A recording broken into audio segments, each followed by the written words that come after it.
Well, we talked about a lot of good things that are that happened in the game today. So if you had to get to something that you feel like Michigan could have done better, like some improvements, things like that, like what would you say? I still believe that Josh Gaddis has to find a way to get to scheme guys open from a receiver standpoint. They have to take advantage of it more. And I thought a couple of drives that Western had early in the game was a prime example. Get your quarterback rolling now. A couple, you know, routes in which the receiver sits in the zone, right? Help your quarterback get more of a rhythm. We saw some really good things. I'm not saying they didn't do anything. The shot to Ronnie Bell, he took a couple shots. That I was actually surprised. I think they when they did the shot to Ronnie Bell was at 3rd and 3. Mm-hmm. When they could have easily tried to run, or they could have tried to do like a quick passing play to get the first down. You know, they took a shot down the field. So I'm not saying they didn't do that. I just would like to see that a little bit more, because remember, the way um, I've judged both micro and also the big picture. Macro, it looked really, really good. But for the big picture, I just want to see a couple more shots down the field, because I know it's going to be needed more down the line. So, but other than that, it's hard to be upset with a 47-7 win. There was a lot besides the first 5 minutes in the game. There was a lot that went well for Michigan today. I mean, I thought Cade overall he commanded his huddle really good. I thought that he showed that he's accurate. The things that you knew, that you heard about him, and also the evidence that we saw last year. He's an accurate passer. Doesn't have a great arm, but he's an accurate passer. He has composure. His teammates seem to rally around him, and he executed the plays that they call for him. So, and I don't think he had a turnover today either. So that's a really good thing. So that'll be it. Just continue to try to work on expanding the playbook, because it's going to be necessary. Don't get caught up like they did today, where down in the second, when they were closing out the first half, they ran the ball like 11 or 12 straight times. And that was the one drive that they kicked a field goal, which drove me nuts. You're up 24-7. Go ahead Western, and punch it in. they're not going to beat you. Right. At least pass a play. Do a pass, one passing or two passing plays, right? Be aggressive. Why are you kicking the field goal? Why are you kicking the field goal? This team's not going to beat you. Work on your goal line situations. You Yep. need to have it. You know what I'm saying? So it's a little picky, but I just keep the bigger picture in mind. That's all. Yeah. Yeah. It's overall, like, yes, it's an to A plus game. It just for me, as I know what Michigan fans want as far as for the season, like it is the difficulty for Jim Harbaugh to have an understanding of what we need to do today on Saturday to just beat the opponent who's right across from us, but also understanding that we have opponents coming down the line that we need to also be preparing to beat as well. And for me, like, I just don't feel like the pass game, to me, it's just simply enough reps. Like, Cade was efficient. I think he was 9 for 11 throwing the ball, but 11 pass attempts, like, is not, to me, here's how I feel, and, people can be upset about it. I don't feel Cade McNamara got better today. Right. Because with 11 reps, like, passing attempts, like, it's just not enough. It's Right. not enough, because what if next week you get into a game with Washington, which I do think, and we'll get into it, a little bit as far as next week's game. I think Michigan's going to beat Washington. I just think Michigan has a better roster. I think they'll beat Washington. But what if the run game is not humming along the way that it did today? And now you have to throw it, right? Like, and most people are going to, right, and no Ronnie Bell. And most people are going to say, well, it'll be fine. I'm like, and it probably will be. But the thing is, I would rather know that the pass game is fine, right? Because we just threw it 25, 30 times this game. And you know what I mean? And we already see it. Like, man, Cornelius Johnson is explosive. I had no idea he was that guy. Or, you know, Mike Samerstill, like, man, he's a really good route runner. He's got great hands, so on and so forth. Like, we don't know any of those things right now. Like, and that's the tough part. You know what I mean? With having a 47-14 win is, you know, to have a criticism. But I just truly think that, and even if it's not Washington, even if that's not the game, you know what I mean, that you have to lean on the pass game. Well, let's fast forward and say Michigan wins every game and we get to the Ohio State game. You are going to have to throw the ball down the field against Ohio State to beat them. Right. And, you know, I had put a quick question. I did a short, you know, YouTube short video of, like, for Michigan fans, would you rather beat Ohio State or go to the Big Ten championship? And forget about the answers. Some of the answers were beat Ohio State. Yeah. Well, if that's the goal, 11 pass attempts is not going to cut it. Not in a full game. And I think JJ might have had 6. Like, and he played what, a series or 2? Like, so to me, I'm like, the ratios just, I didn't love the ratios as far as, like I said, Cade should have got a lot more work. And another thing, and this is more so just the broadcast, but they talked a lot about the Trevor Lawrence, Kelly Bryant dynamic, which I'm like, I guess I didn't love it because it didn't seem, I guess it didn't seem as applicable as I thought it would. Because to me, I'm like, no, like this is Cade's job. Whereas I felt like with the Kelly Bryant thing, it was just like, you know, they knew like Kelly can only get us so far. Like we went to the playoff, like, and well, but for Clemson, that's not pretty far. That's exactly where we've always been. You know what I mean? Like, so it just, I don't know. I just felt like that was just kind of like maybe kind of like a subtle shot at Cade. Like I don't know. How did you feel about that? It's easy to do that because Cade doesn't have the flash. Like there's nothing that's perceived to be special about Cade. He's just like a game manager, and by all means, you can win like that. It's just Absolutely. There's nothing. He's not a very big guy. Doesn't have a very strong arm. Not overly athletic, right? So it's nothing that pops. So it's very easy, especially when a big name kid comes in, to say, "Oh, well, you know, Cade's going to be the seat warmer." Right. Mm-hmm. So I think that's something that I've struggled with, and that's why I didn't automatically pencil Cade to be the starter. You know, once JJ came in, because JJ had all this big hype, right?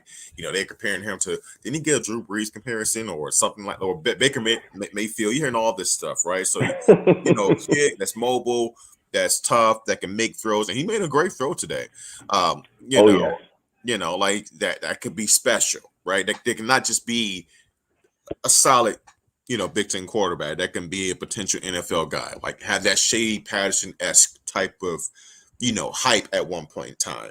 So yeah, that's going to be something the kid's going to deal with. And you know, is it fair? No, but to be honest with you, all Cade has to do is win and continue to make plays. And one thing that will help is Gaddis and Harbaugh figuring out a way to prove that he can make those throws down the field. He can make those big time plays because it's all he can do. He doesn't have to do it all game, but can he do it a few times a game? And I give you an example, and I know this is not fair because they tend to have better athletes than we do, and they're further along as a program. But Ohio State versus Minnesota, Ohio State's down 14-10. They get the ball back. I think this is in the third quarter. And the very first play, Ryan Day draws up a play. He identifies one of the safeties is on Wilson. Number 5, Wilson for Ohio State. And I think at this time it's ironic. You're like, man, I don't see we heard all about Wilson, and I don't see nothing about him. Mm-hmm. Play goes, bam. All of a sudden, Wilson is literally on a TV screen, wide open, just jogging into the end zone. You go back and you watch the replay. Basically, they identified Wilson. There's a safety over the top, no help, in this open field. And they said, since you could tell, he's going to be open. Wilson hit it with a double move. The safety has his back turned. Literally, it's all lost in the sauce. And Wilson's wide open for a touchdown. Bam, 14-16 Ohio State. That quick. That was great execution on so many levels. That was a coaching staff, somebody above, or Ryan Day noticing, you know what? We have a matchup here. We can score a touchdown right here. Ryan Day probably said we need a touchdown right now. I want something aggressive. What do y'all see? They identified that very, very quickly. I think that was coming out of halftime, actually. It was very, very quickly, and they attacked. Can Michigan do those type of things and on a lower scale, maybe a little slightly lower scale? But that's where we're talking about understanding throughout the course of the season. You need a touchdown. You need an explosive play. Can you go in your playbook and say, passing game wise, this will work? Yeah, it's tough because the tough part was of that first drive that Michigan had when Cade had, they came out and I think the second or third play came out empty formation, like no backs in the backfield, and Cade made a solid, like decisive decision, made a great throw. So he had, I think, 2 passes in the first, on the first drive. So I'm like, oh man, this is going to be great. Like continue to, to just pepper it in. Like it didn't have to be, we're an air raid team and no, I don't need that. You know what I mean? I'm like, but it's got to be more than 11 though. You know what I mean? I'm like, it just I like and honestly too for me, like I didn't see any RPOs. I didn't see a single one. Maybe I missed it, but I don't remember seeing any, RPOs. And you saw speed and space, and look, AJ Henning, play, like that was exciting. Look, those are exciting plays to see. I thought when we look at it, it was a trend in the right direction. And at sometimes, when you're trending in the right direction, you're trying to improve. You're not going to get everything at one time. And I'm trying to remind myself of that. And we'll see, man. It's Washington, because if they are able to run the ball like they were against Western, will we do that? Will we open up the playbook passing wise a little bit? And we'll see week by week, will they change it? The only part that me and you agree on that is concerning when it comes to that is that this is like, if you really think about it, is what happened this Saturday any different than this time of the year, every other year under Harbaugh? If you really think not at all. Not really. Not at all. No matter when we were doing a pro style offense or when we went to spread, we always hammered the weaker teams in September. Always. And so it's like, great job. We ran the ball well. We've always ran the ball well against lesser opponents. Okay. I want to give us credit, but you know what I'm saying? Like that's what we're getting at. What are we really trending towards changing?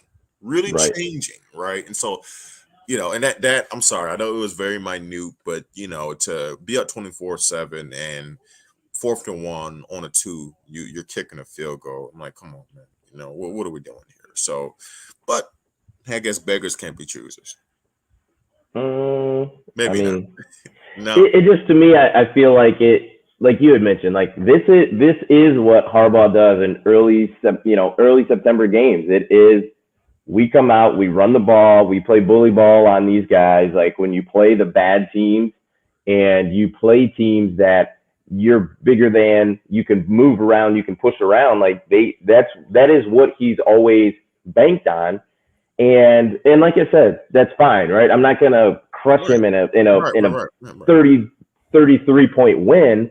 Like, but at the same time, too, it just, to me, like I was on Twitter and somebody that we both know, Kevin, I was just talking about this similar criticism. Like, man, like, Cade only has 11 pass attempts. Like, what, and it looks like he might be done for the day. I'm like, I sure hope not. And he's like, well, why are you upset about that? And I'm like, well, this is why, because you're like, show me a team that has been able to run the ball on Ohio State at will, like in the last 8 years. Right. It hasn't happened. Like, so you're going to have to throw the ball. Like, and I would rather throw the ball against Western, a team that I know that I'm going to win. Even if I threw 2 picks, I'm still going to win this game. Yeah. Right. We're better. Like we're going to win this game.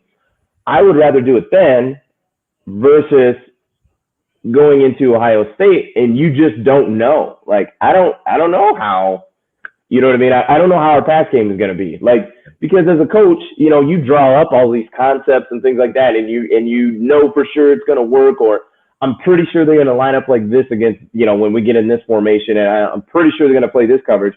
But you also don't know. They might not play that, right? I think they're going to line up in play zone against this formation. Well, they might line up in man. So it's like, well, the idea and design of the play is just different now. So it's just, I just don't, and another person that we both know, Joey, had mentioned on Twitter as well. He's just like, you would rather just throw him out there like against Western and just throw the ball all over, like he's just a freshman, or blah blah blah. And I'm like, that's literally exactly the point. Yes, I would rather throw him out there against Western Michigan versus throwing him out there against Penn State, Michigan State, Ohio State. Like put him in the stressful situations before the environment is stressful. Yes. You know what I mean? Like to have to put somebody in a stressful situation in also a stressful environment, that's when you get varying results where it's like, I don't know what's going to happen. He might throw 3 picks. He might throw 3 touchdowns. Minnesota, like CJ, or Strode, however you say his last name, he struggled, the first half. And we were texting, and I called it. I want credit. I did call it Minnesota upset. I called a Minnesota upset, but I was right in terms of why I gave you the reasons I gave you why I thought Minnesota had a legit shot. You put an inexperienced quarterback, and Cade is still inexperienced. He only it was a second start. It's like we act like Cade was like this proven commodity from last year. No, like he didn't play that much. If you really think about it, he's inexperienced. He's not prepared to go on a road game at night in Penn State and be ready to pass and throw a game our way. He's not ready for that. Right. I'm not saying he can't do that. Right. And the thing is, he might be, but I would rather, exactly. We just don't know. You're just going on hope. And so that's what we're talking about. Neither of us are displeased. They played a good game today. It's all about, are you doing the right things? Are we trending the right direction? Well, I would ask anybody who has the same thoughts that Joey and not Joey, I'm sorry. I'm thinking of Joey. Corey and Kevin has. Let's think about it, right? Yeah. Think about the last 2 years under Harbaugh. What you saw today, is it really different this time of the year than any other year? September, we're playing Air Force. We're playing these other teams that are not on our level. And we tend to blow them out. We tend to impose our will. That's what we did today. And think about how those seasons ended, right? Were we ready to beat Ohio State, right? Were we ready to beat those better teams? That's what we're talking about. We're not displeased. We're talking about the bigger picture, and how we're trending towards that. So it's not negative. It's just keeping a bigger picture in mind. And that's it, And I think if you're a Michigan fan, and I think that should be clear and easy to see. Like it's not, man, it's unhappy like with the result. It's just like, man, I would have just loved to see Cade throw it a little more. Like that's not a scathing review. It's just like, no, it is what it is. I would have liked to see Cade more. So I don't think that's anything terrible, but that's just kind of how I felt about it. Yeah. Nicholas is just talked about JJ's throw, which I think we know what throw it was. What did you think about that throw? Buying time with your legs. You're a true freshman. Buying time with your legs. It's kind of a no-no to throw across the field. Fundamentally, like I'm not saying it's a JJ thing that you never throw across the field as a quarterback. Yeah, across your body. Yep. Yeah.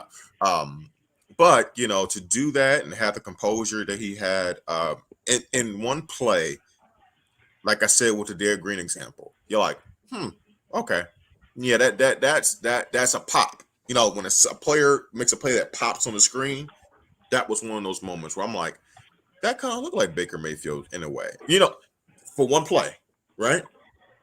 I mean, we took a net, and it was ironic with JJ, but a couple plays before then. There was and Dan Orlowski did a really good job talking about getting kind of insight of being a young quarterback and learning. There was a tight end screen they called, and the tight end wasn't open, I don't believe. And they just, I think the D tackle or D end released, he came straight at JJ, and JJ kind of just like waited. It almost like he tried to wait for the guy to get open, and he took a pretty bad hit.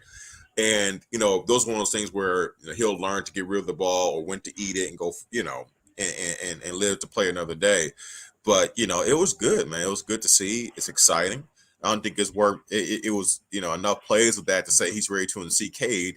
But it was good. It was good to see potential in that play for sure. Yeah, it was incredible.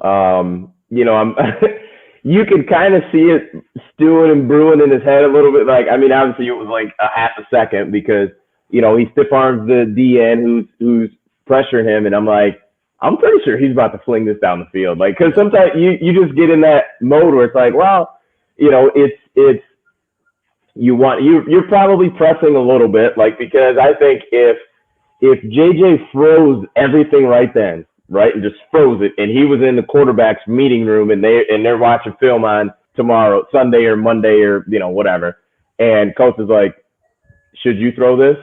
Like, even like literally, say we freeze in time, right, and coach says that, like, hey, JJ, what should you do right here?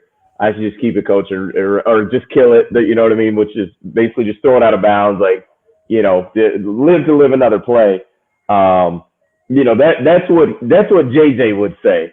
But he took a shot and was like, hey, man, good. Like, do it, go for it. It just like everything about it, like the ball placement, like the amount of arm strength he needed to throw that ball. Like, it was incredible, man. I see why now, like, he gets the type of attention and hype that he does, because that's incredible. Like, I've seen young guys that, you know, somehow like get a lot of hype, and you see them throw the ball, and I'm like, dude, this guy's got like a noodle arm. Like with JJ, I'm like, oh no, he is spinning it. Did you see the play where Western had jumped off sides and Michigan had a free play? It was when JJ was in, and he threw the ball, and it was pass interference, like threw it kind of over the middle. Yeah, that was another like impressive, because when they showed the replay, I mean, that was a tight spiral. Like, it wasn't a completion, but it was a tight spiral. I'm like, man, like it looked good, man. He looked good. Yeah. Well, for one, I say my apologies. For some reason, there's like an ice cream truck right outside this house. So, like, good. Yeah. Good. It's Saturday. It should be an ice cream truck outside. You know, so if you could pick up on that volume, I can't get rid of it. It's a loud truck. I actually wish I could have some ice cream. But no, it was very impressive, man. And, you know, I was glad to see him get some experience.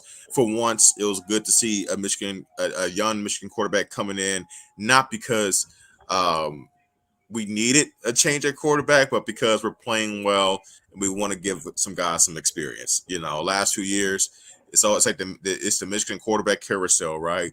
You know, things are not going well. Fan base is clamoring, including myself, for the next thing, the guy that we hear all the hype about. And then the game's not going well. You get the boos going in the big house, and all of a sudden you see a Joe Milton. You see a Sugar Shane Morris. You know, I know I'm going way back there, but I'm just throwing guys out there that come to name. Sugar Shane Morris. Oh, Golden man. Spade. You know, you see a John O'Corn. You know, you see all these different guys, and we're just clamoring. Brandon Peters. You know what I'm saying? Dylan McCaffrey. You know, we're clamoring for the next thing, and it was good to see a game that's going really well and a guy just getting some time to show himself. So what he can do. I think at the end of the day, the Michigan, especially the quarterback room, like the Michigan quarterback room is in very capable hands. Like, Michigan has at least two guys who I think are capable, and we haven't even seen Bowman yet. Which honestly, I mean, outside of like a monster blowout, like I'm hoping you don't, because it's either got to be Cade or JJ. Like, as far as, you know, who's going to be taking snaps. So. That's interesting. There was a comment I wanted to take a look at, but maybe not. So yeah, I mean, that's interesting. What I was gonna say is, so the interesting thing is right, Michigan just played Western Michigan, right? They didn't play anybody else.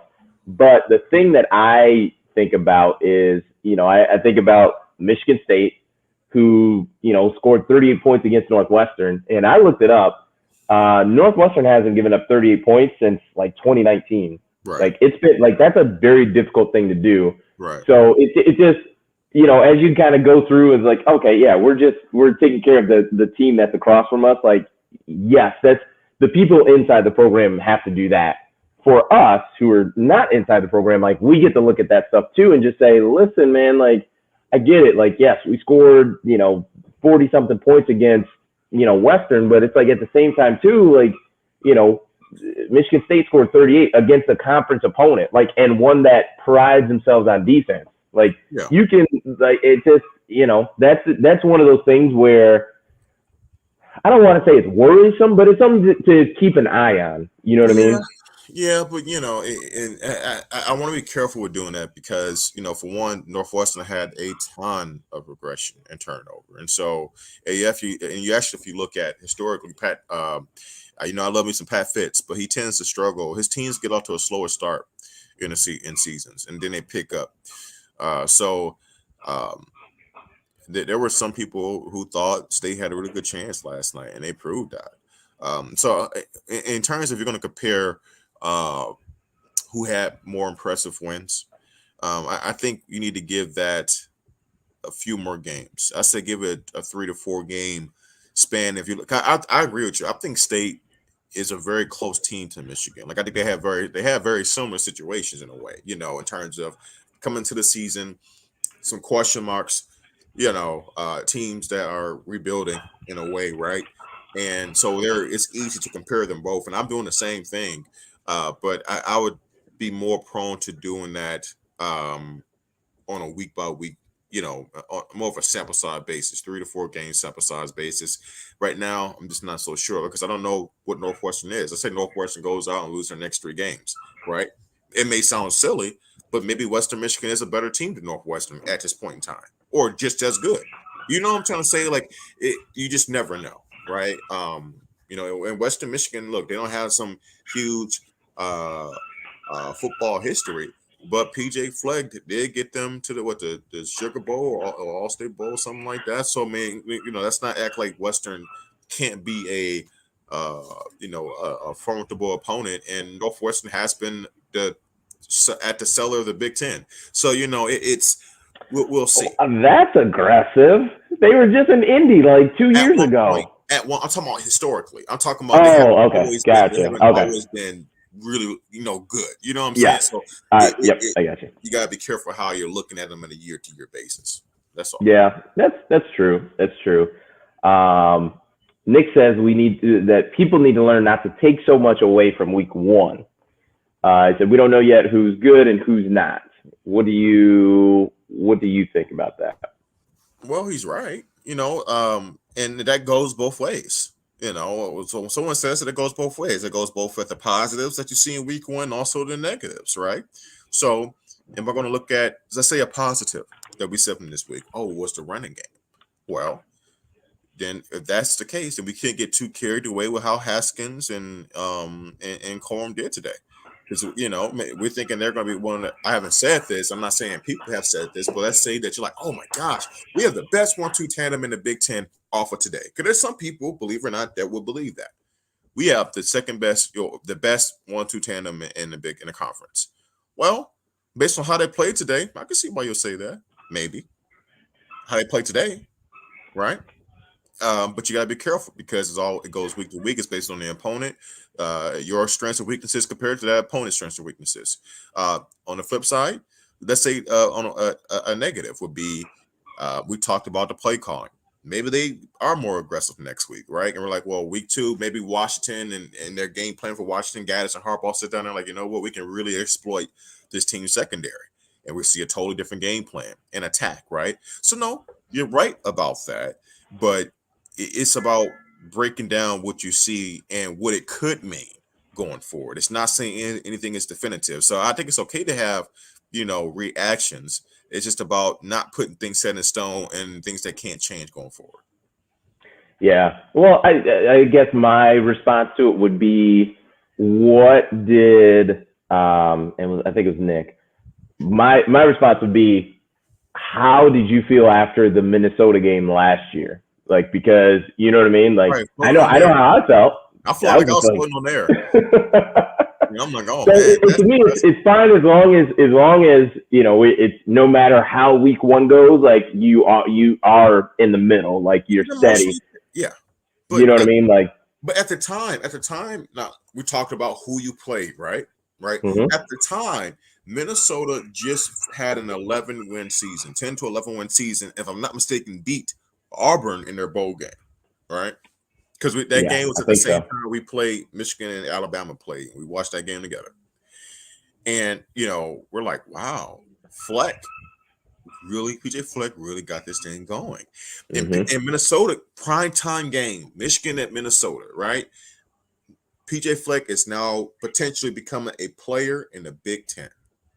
Had a lot of hype. There are some people who thought Michigan wouldn't win that game. That's going to be a tough game for Michigan. And they go there and they dominate.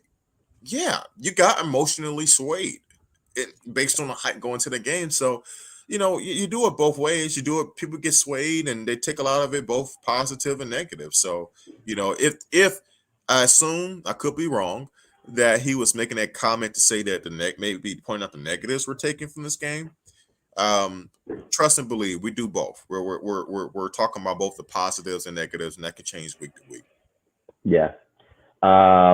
So Nicholas had mentioned he wants to know about offensive and defensive line, which I think we did talk about. The O line, did a great job. I mean, anytime you rush for 300 yards or something close to that, like you're doing you're doing well.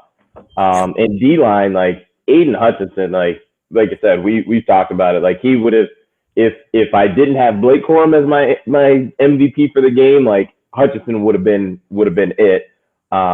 Because I think he is, to me,